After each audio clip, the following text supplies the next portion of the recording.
الزمالك بيعدي بيها دلوقتي الزمالك دي؟ ما عندوش قائمه منقوصه.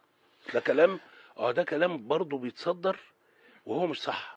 السلام عليكم ورحمة الله وبركاته. ضياء السيد، انت حضرتك طالع تتكلم على الزمالك وتقول ان هو عنده بدل اللعيب 2 في كل مركز، والزمالك ما عندوش حجة وما عندوش ده. طب لما انت بتقول كده على الزمالك مظبوط، برغم ان انت مالكش دخل، المفروض ان انت ما تتكلمش في حاجة زي كده لانها ما تخصكش يعني.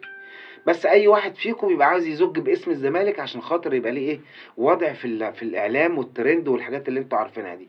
عامة الزمالك اصلا معتمد على نفسه.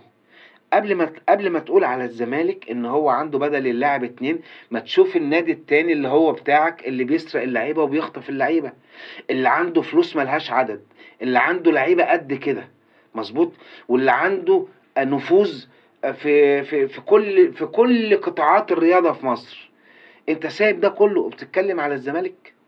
ده انت بدل ما تقول كتر خير الزمالك ان هو بالامكانيات المتاحه بتاعته دي يوصل ويبقى راكب فوق الاسيوطي وفوق الاهلي، يعني ده انت المفروض تبقى عادل. ولا ايه يا ضياء؟ السلام عليكم ورحمة الله وبركاته. ضياء السيد، انت حضرتك طالع تتكلم على الزمالك وتقول ان هو عنده بدل اللعيب